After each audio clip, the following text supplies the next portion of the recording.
One of the biggest names last season in fantasy football was CJ Stroud, and rightfully so. He finished as the QB 11 in his rookie season and was even better in terms of fantasy points per game amongst quarterbacks. But how is he going to favor this year coming into his second season in the NFL? That's what we're here to talk about. My name is Turtle of Outlier Fantasy, and let's get right into it.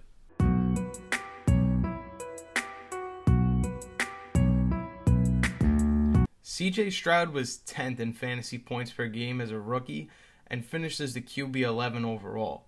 So obviously there's going to be a lot of players in fantasy that want to draft him with not early but mid to late round expectations of him turning into a fantastic QB1, maybe even top 5, top 7 upside. But is that in the range of possibilities? That's what we're going to talk about here.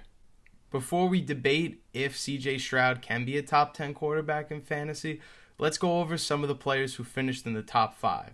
So we have Josh Allen, Jalen Hurts, Dak Prescott, Lamar Jackson, and Jordan Love is the top 5 in 2023. Now, obviously, Dak Prescott could take a step back and fall out of the top 5, but regardless, he's likely going to find himself in that top 8 range no matter what, even if he reverts back to throwing a ton of interceptions. Now, I do understand that CJ Stroud did miss 2 games, and that could have easily catapulted him from QB 11 to, say, QB 7 or QB 8 even. But is he better than 10 other guys going into 2024? I'm going to say no. I'm going to look at what Jordan Love was able to do, finishing in a top 5 finish. Technically, his first season as a starter. Wasn't a rookie, obviously.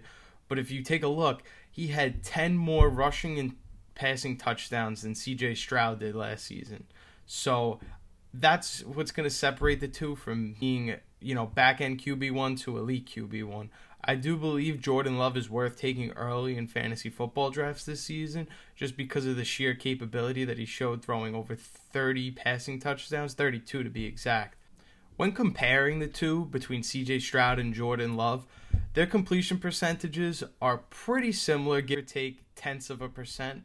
But what really makes the difference between these two quarterbacks is their ability to get out of the pocket and avoid taking sacks. CJ Stroud took way more sacks than Jordan Love, and that's going to hinder fantasy value whether you like it or not. I mentioned previously how CJ Stroud did miss 2 games and it could have helped his fantasy value, but Jordan Love played all 17 games and still took 8 less sacks than CJ Stroud. So on a per-game basis, that's quite the difference in terms of who's getting sacked and who's able to get out and make plays. But this video is not to put Jordan Love on a higher pedestal than CJ Stroud. This is more so, does CJ Stroud have top 10 quarterback finish in his realm of possibility?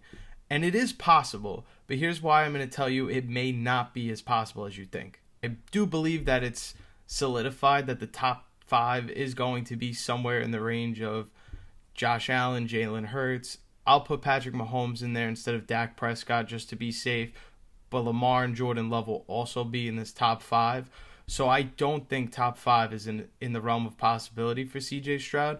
But let's go over 3 quarterbacks that played 8 games or fewer last year and looked either identical or better than CJ Stroud in terms of fantasy points per game. 2 players that jump right out to me, both averaged more fantasy points per game this season than CJ Stroud, and that would be Kirk Cousins and Kyler Murray, who both only played 8 games this season.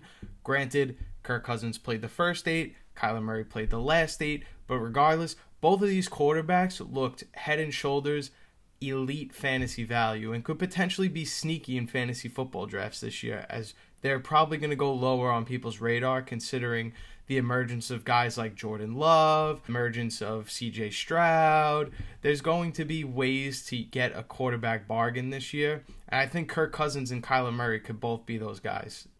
Another quarterback who played less than 8 games this season averaged 0.3 fantasy points per game less than CJ Stroud this year. He did get hurt. He may be an injury risk going forward, but I'm going to say you have a better chance of getting a QB1 finish out of Anthony Richardson than you do CJ Stroud, just sheerly off the rushing upside and opportunity that comes with the Indianapolis Colts offense. So I've mentioned already quite a list of quarterbacks that may actually end up finishing better than CJ Stroud, and that would be Jalen Hurts, Josh Allen, Patrick Mahomes, Dak Prescott, Lamar Jackson, Kirk Cousins, Kyler Murray. Those are 7 quarterbacks off the board. So if he wants a top 10 finish or even a top 12 finish this year, CJ Stroud, we still have more names to go through that we haven't mentioned, like Joe Burrow. Joe Burrow obviously has to be in the conversation of QB1 anytime he's playing. Injuries are his biggest weakness, but everyone goes through injuries as their biggest weakness in fantasy. If you're not available, you're not producing. So I'm going to have to put Joe Burrow above CJ Stroud as well. And not to mention, we had a great season from Brock Purdy last year. I highly doubt he's going to fall off a cliff and just not be a top 12 quarterback anymore. So the list of good quarterbacks that you should be drafting in fantasy over CJ Stroud continues to get larger and larger, which makes me believe that if players in your fantasy league are trying to take him early as maybe the 6th, 7th best quarterback, let them have them, because there's going to be values towards the end of your draft. Whether it's Justin Herbert, whether it's Kirk Cousins, whether it's Anthony Richardson, or maybe even somehow Jordan Love falls in your draft. These are all capable options of getting the job done as a QB1, and it doesn't come with the name or that high price value that CJ Stroud is probably going to end up having as we get closer to your drafts.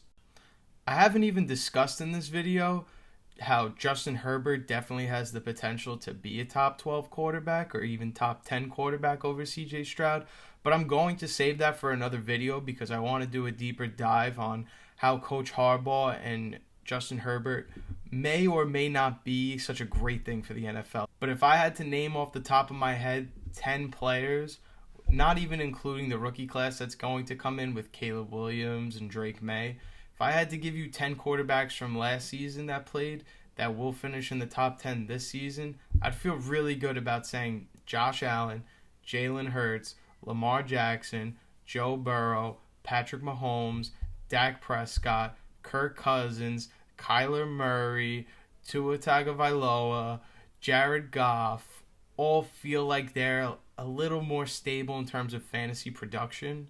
And I'm probably going to lean towards those guys. Notice I didn't even say Justin Herbert.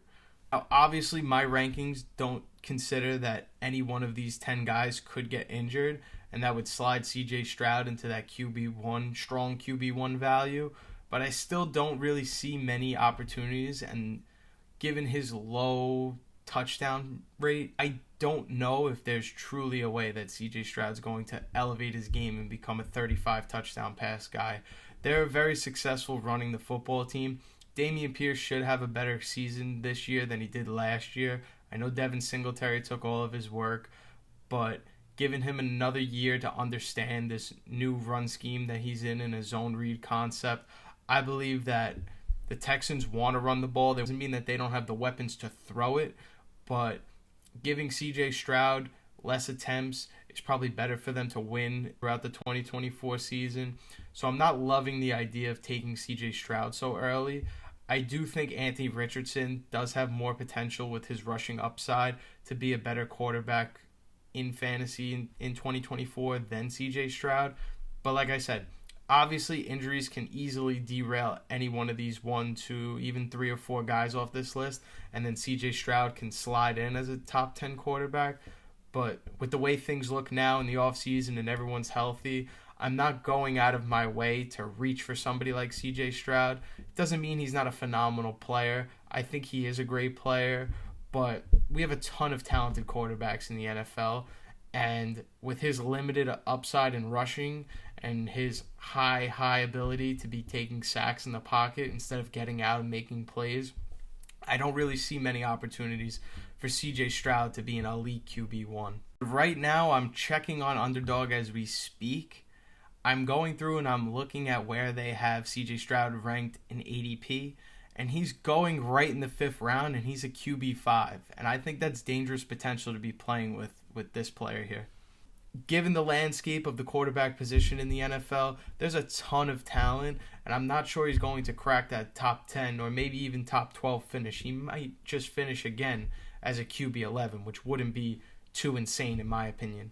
There's obviously going to be injuries at the quarterback position like I just stated, but to think that there's an opportunity where Josh Allen, Joe Burrow, Jalen Hurts, Patrick Mahomes, and then right there at 5 is CJ Stroud, I just don't believe that. I believe that Justin Herbert has an opportunity to finish higher than him. I believe Kirk Cousins has an ability to finish higher than him. I believe Dak Prescott has an ability to finish higher than him. There's quite a few guys that I would be taking later in the draft, and knowing that I'm getting a better value in 2024 as to taking the shiny new, brand new car that goes super fast and CJ Stroud.